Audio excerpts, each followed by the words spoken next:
মধ্যরাতে আকাশের মধ্য গগনে মধ্য মাপের একখানি চাঁদ। এখন রাত 1:15 বাজে। ওই যে আকাশে আমার মাথার উপরে ছোট্ট চাঁদ দেখা যাচ্ছে, আর আমি ছাদে পায়চারি করছি মধ্যরাতে, আর শুধুই ভাবছি ডেইলি ব্লগের জন্য কি কি আয়োজন করা যেতে পারে, কি কি কন্টেন্ট রাখা যেতে পারে। এই ভাবতে ভাবতেই রাত 1:19 হয়ে গেছে।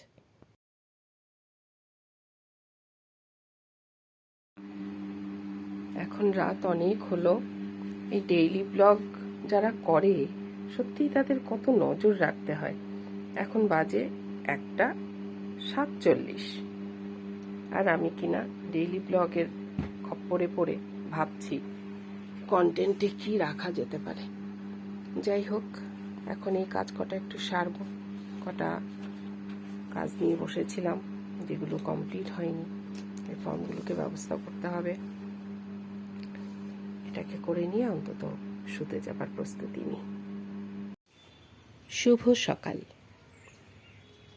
এই পাখি ডাকা ভোরে আপনাদের সবাইকে জানাচ্ছি অনেক অনেক অনেক শুভেচ্ছা।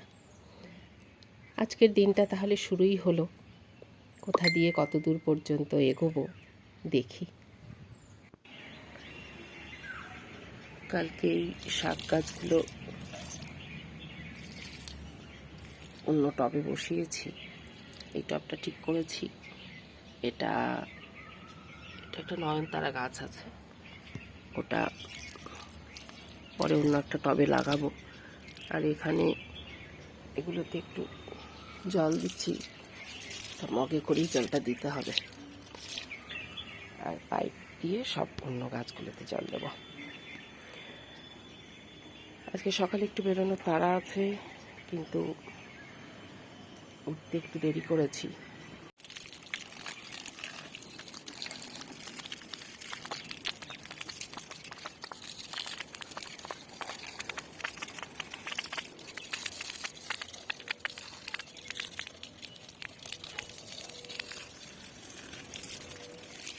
গাছগুলো একটু কাছে দিয়ে জলটা দেবো। দু থেকে দিলে পাইপে জল দিলে যেটা হয়, প্রেশার বেশি পড়ে যায় জলে, অনেক সময় গাছের ডাল ভেঙে যায়। এই গাছ দুটোর একটা গোলাপি হয়ে গেছে, আর পাশের গাছটা গোলাপি হচ্ছিল না। রোদে দেওয়ার পরে ওটা আবার গোলাপি রং চলে আসছে অনেকটাই। এই গাছ দুটো সেদিন উপহার পেয়েছিলাম গাছ কিনতে গিয়ে উপহার স্বরূপ গাছ পেলে বেশ ভালোই লাগে। ওদিকে দুটো গাঁদা গাছ পেয়েছিলাম, রাস্তা দিক থেকে দিয়েছিল। এখানে এই গাছগুলো একটু ব্যবস্থা করব। বাইরে যাবার জন্য আমি একদম তৈরি, আর বেশ হাসি হাসি মুখ করে ক্যামেরায় একটুখানি মুখখানার ছবি তুলেই নিলাম। রেডি হয়ে গেছি, তবে সম্পূর্ণ রেডি এখনও হতে পারিনি। আমার চশমা আছে নিচে, আমার ওড়না আছে নিচে। এবার আমি নিচে নামব, তারপর রওনা দেব। এখনকার মতো আপাতত টাটা। আমি বাসে উঠলেই চোখ বন্ধ করে থাকতে পছন্দ করি, কিন্তু এই দৃশ্যটা ক্যামেরাবন্দি করার জন্য আমাকে খুব এদিক ওদিক তাকিয়ে ভাবতে হচ্ছিল, কেউ কি আবার আমাকে দেখছে? দূর, দেখুক, ডেইলি ব্লগ করব, আমাকে তো আমার সব কিছুই দেখাতে হবে দর্শককে। তাই এদিক ওদিক তাকিয়ে ক্যামেরাটা পজিশন করে নিয়ে আমি চোখটা বন্ধ করে ঘুমন্ত আমাকে আমি ক্যামেরাবন্দি করে ফেললাম ঝপাত করে। ঘুমন্ত আমি ততক্ষণে চোখ খুলে দেখতে গেলাম হাটের জায়গায় এলাম কিনা। বুধবারে এখানে একটা হাট বসে, এখানে অনেক ধরনের জিনিস বিক্রি হয়। হাট পর্যন্ত পৌঁছাতে আমার যেহেতু নামার সময় হয়ে আসছিল, তাই আর ক্যামেরাটা কন্টিনিউ করতে পারিনি। তবে আজকে আমি পৌঁছেছি একটু দেরিতে, তাই সবজিওয়ালাদেরকে দেখতে পেলাম না। দেখতে পেলাম শুধু কতগুলো ফল আর ফুলের দোকান। সবজিওয়ালারা বোধহয় ততক্ষণে পাত্তারি গুটিয়ে তাদের বাড়ির দিকে রওনা দিয়েছে। আমি তখনও যাচ্ছি। আমি প্রতিনিয়তই পথ চলতে চলতে কন্টেন্টের কথা ভাবছি, আর ভাবতে ভাবতে ভুলেই গেছিলাম যে আমার ক্যামেরা বের করে একটু ভিডিও করতে হবে। তখনও বসে আছি, গম্ভীর হয়ে গেছি খুব, বোধহয় এটা ভাবনারই প্রতিফলন। ট্রেন থেকে নেমেছি, নেমে স্কেলেটরের সামনেই আসলাম। কাছাকাছি আসতেই ক্যামেরার চেয়ে পাদানির দিকেই বেশি মনোযোগী হওয়া প্রয়োজন মনে হলো। উঠলাম কালীঘাট স্টেশন। আমি এগোচ্ছি আমার গন্তব্যে, আমার অফিসের দিকে। এই আমি আর মেট্রোর আমির মধ্যে একটু পার্থক্য দেখা যাচ্ছে। আমি এখন একটু ক্যামেরার দিকে তাকাই আর একটু আমার গন্তব্যের দিকে হাঁটি।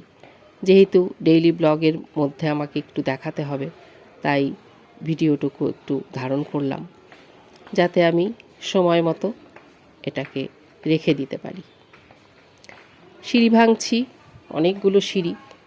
এই মেট্রোতে যাতায়াতের সময় আমার খুব মনে হয় কেন সব জায়গাতেই এসকেলেটরটা থাকে না। তাতে হয় কি, অনেকের জন্য, আমার মতো মানুষ তো বটেই, আরও অনেকের জন্য একটু উপকার হয়।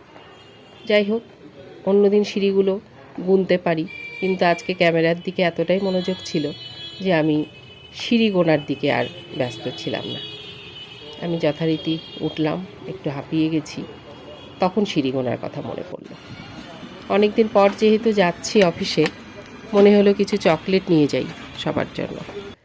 তো চকলেট গুনছেন দিদি। আমি দেখলাম উনি একটা একটা একটা একটা করে গুনছেন। 50টা চকলেট তো 5টা করে গুনলেই তো হয়ে যেত 10 বারে, লেবু গোনার মতো। তো আমি চকলেট কেনার পরে একখানা চকলেট পুটুস করে মুখের মধ্যে দিয়ে দিলাম।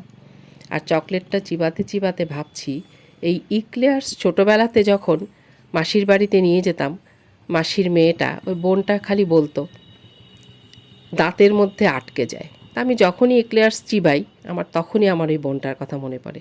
এখন নিশ্চয়ই ওর মেয়েও ইক্লেয়ার্স খেতে পছন্দ করে বা না করে, বা ওরও দাঁতে আটকে যায়, কিছু একটা হবে। কখনো ওর জন্য ইক্লেয়ার্স নিইনি বলে আমার আর ওর মন্তব্য শোনা হয়নি। ওর মায়ের মন্তব্যগুলোই মনে পড়ে। আমি তখনও চিবোতে চিবোতে এগোচ্ছি। ক্লান্ত বিধ্বস্ত আমি একটা রেস্টুরেন্টে বসে আছি এগরোলের অপেক্ষায়। আমাকে দেখে খুবই ম্রিয়মাণ দেখাচ্ছে, কিন্তু আমি এগরোলটা নিয়ে তারপরেই বাড়িতে আসব।